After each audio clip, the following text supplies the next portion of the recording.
Happy Friday, guys. I hope everyone is doing good. We are Friday. What day is this today? I think the 17th. Yeah, Friday the 17th. And I am on my way to the gym this morning. Man, when I tell you, I did not feel like going. Just give me a moment. I did not feel like going at all. But, you know, you have to choose your heart. So, I'm choosing to go to the gym regardless of how I feel. But yeah, man. How you guys doing? I'm doing good. Yeah. Today is going to be a full body.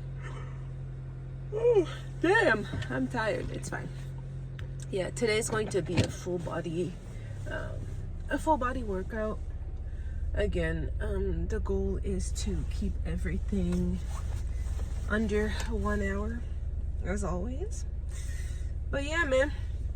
So, talking about the book, I Will Teach You to Be Rich. I really like the way the book was written. It was written in very, very simple terms, which I like. Because the thing I don't really appreciate about books on finances is sometimes the verbiage that they use is way too advanced for someone like me who is not in the financial sphere. Like that's not my thing. Well, let me not say that's not my thing, but it's just something that I'm not accustomed to. So sometimes the words that they use are too difficult for me to actually understand what they're trying to say. But it's not the case with this book. Like this book was definitely written for anyone who wants to be rich.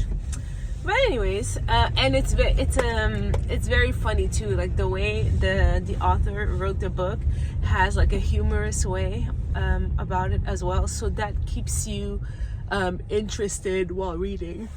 Oh, excuse me. I think that's the reason why I read so much of that book on Wednesday, because it was just so entertaining. But yeah, man. So far, what I've learned from this book is, you know, you have to make the decision to become rich. It's not going to happen overnight. It's not going to happen by you wishing that you win the lottery. Unfortunately, it is a decision that you have to make. Well, fortunately, actually, it's a decision that you can make to become rich, you know. And in the first chapter, it's really more an introduction of who he is and what we're going to learn in the book. Well, part of chapter 1. And then the actual first chapter pretty much talks about credit cards and credit card use, how to use it to build your credit, and stuff like that. And he pretty much breaks down the good and the bad about credit cards, right? Because most people who are in credit card debt, they end up in credit card debt because they don't really understand the business that credit card companies are. Like they don't understand how credit card companies operate, right? But he pretty much breaks it down and he's like, okay, those companies, what they want, they really want you to carry a balance from month to month, right? That's how they make their money. They don't make money off of people who pay off their balance in full every single month. Like that's not where they make their money. They make their money the moment that you cannot pay your balance in full and you're like, oh well, I'm gonna have to pay that next month. That's how they're able to charge you outrageous interest, and not just like the basic interest that they tell you, like, you know, 15, 20, 30%. It's not even that kills you. Yes, of course it's not good, But he was explaining that there are other hidden fees that credit card companies charge you that you are not aware of. And because, you know, compounding interest works, it can work to your advantage or not, right? Because compounding interest applies also on what you owe, your debt. So that's what he was explaining. He was like, you know, when you carry a balance from one month to the other, what happens is they start compounding interest on your back. And the problem with that is someone who uses credit cards but never pays it off becomes trapped into basically a rat wheel where you end up not being able to pay that credit card unless, you know, you really make a conscious effort. But it becomes very difficult for someone to pay off that credit card debt just because of those compounded interest that keeps accumulating on top of what you owed. So pretty much what he was saying was, you can definitely take advantage of credit cards, but you need to know how they work. Like, you cannot allow yourself to carry a balance from month to month, because the moment that you do that once, you're screwed. Like, you're, you know, it's not going to end well. And he was saying that the only way for someone to use a credit card, for it to actually be beneficial for someone using a credit card, is if you know that you have to pay your balance in full at the end of each month.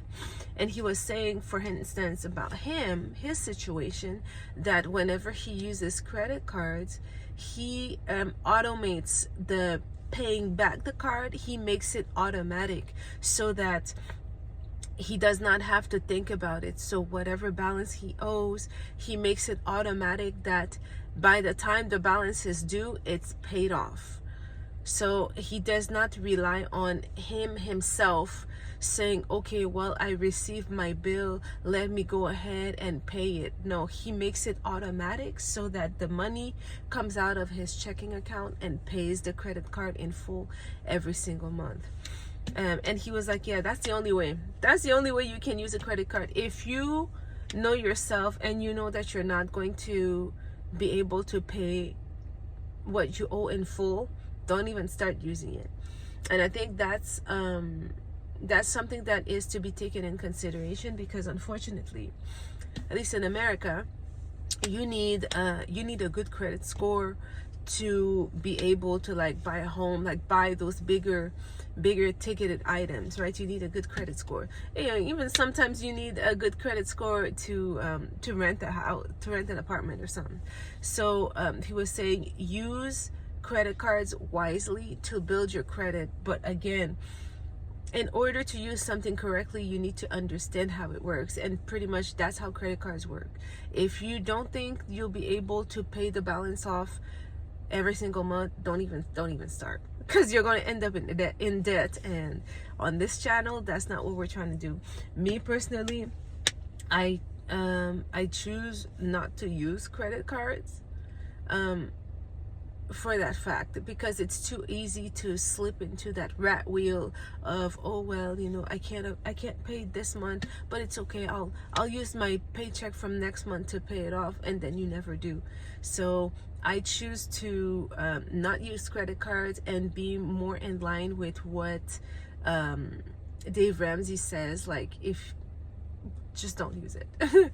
Just don't use a credit card. But I understand the purpose of, you know, requiring your credit score to be built. So for those who are still working on building your credit score, that's just information that you can use to your advantage, knowing that if you do start getting credit cards, you need to make sure to pay it in full every single month. It doesn't matter how much it is, you need to make sure to pay it every single month. And I guess knowing that you have to pay it in full every single month will make you use the card with the sole purpose of building your credit score, and not using it as a source of income. Because that's what he was saying in the book too. He's like, some people wrongly use credit cards thinking that it's another source of income, but it's not, you know. So just be aware of that regarding credit cards. And he was saying, of course, you know, you look for the best interest rate and the best rewards, you know.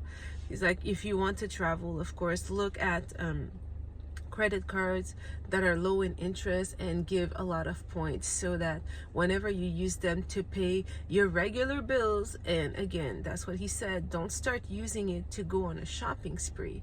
Only use the credit card for things that you pay for every month anyways, like your light bill, your cell phone, you know, like basic stuff, like recurrent bills that are fixed, like fixed amounts. So don't start using it to go shopping, because that's not a fixed expense, right?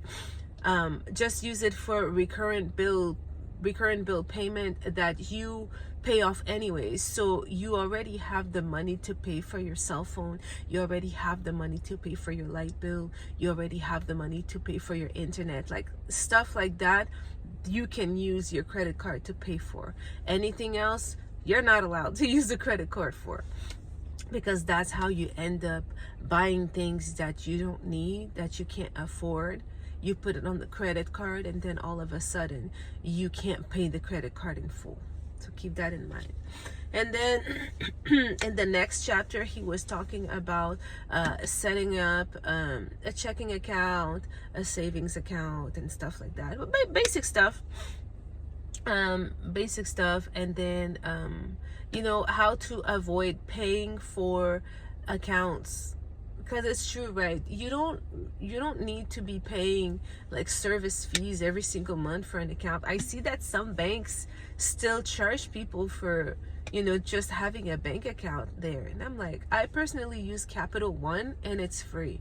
Whether it's checking, savings account, it's free. He was recommending Capital One. He was recommending I think Barclays or Schwab, one of the two, that has high interest savings account, you know, like stuff like that. Look for banking companies that offer free accounts, because there's no reason for us to be paying fees just to be using a checking account when there are companies that offer free checking and savings accounts.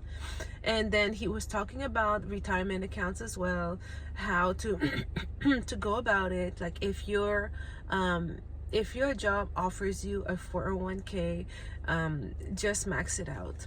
Because he was explaining, like, in the field that I work in, they don't offer 401ks, right? I just have like the traditional IRA and Roth IRA.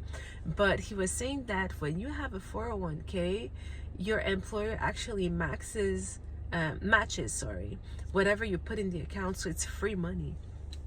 So yeah, so he was explaining, you know, just max out your 401k, and then how to start investing, because at the end of the day, the way to be rich is really by saving and investing. And the way to make it easy is really just to automate everything, so that you don't really see the money coming out of your account. Whether it's investing, if you are ready to invest in the stock market, you know, you don't even need to know a lot to invest in the stock market. Just invest in a good index fund, which means it means like a gathering of companies under one name, right? So this way you don't have to worry about, oh, am I picking the right company and stuff like that. You don't need all this.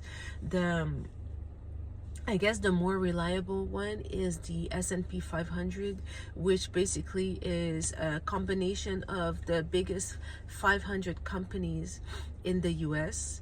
So you can do that. So this way, even if one of the companies go down, you know that the other ones will make up for it, and you're never really going to have a huge dip. It'll happen from time to time because market is cyclical, but it's not going to be like, oh my God, like I lost everything. Over time, you always recover what you lose.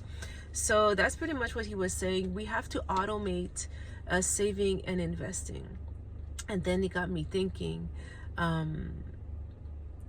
okay, investing automatically and saving as well, because for those who know Dave Ramsey, right, the first step is saving $1,000 for emergency fund. The second step is paying off your debt. The third step is actually fully funding your emergency fund, which should have 3 to 6 months of your expenses. So this way, if something happens to your job, God forbid, you know that you're good because you have 3 to 6 months saving to cover everything, and you're not like stressing out. So that part of saving can also be automated, once you're done paying debt, or even while you're paying off debt, you can still find, even if it's like $20 a week or something, you can still find something to like some amount of money. It doesn't have to be big.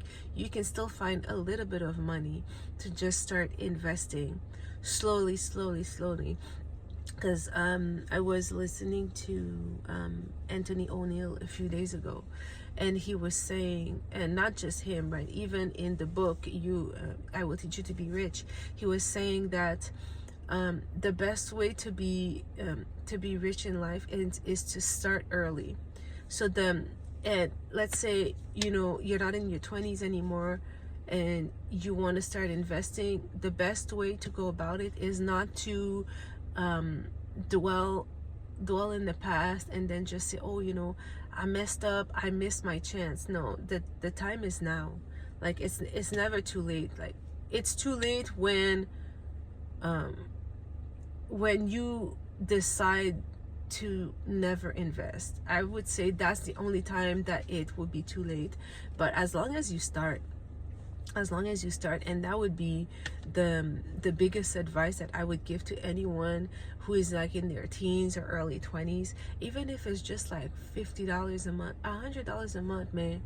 You let that compound until your retirement at 65, and you will be well off just from $50 a month. So imagine if you have young kids, right, and you start investing for them when they're like 2-3 years old, just $50 a month. Those kids will be well off by the time they're even 20 years old. So the secret with investing is really starting as soon as you can. And if you start a little bit late, it's cool, that's fine. It's still better to invest now, whatever age you are, than not investing. Because the one thing we don't want, right, is to get in retirement age and then we have no money coming in, so then we have to like depend on our kids to survive. Like Dave Ramsey always says, right, you want to be able to retire in dignity, and you don't want to be a burden for anyone. Of course, your kids will never tell you like, hey, I'm stressing out because I have to take care of you, but in the back of your mind, you know the truth, so yeah, man. So far, that's the information that I've gotten from the book. I will continue to read the book. When is my next session? I think it's Sunday after church.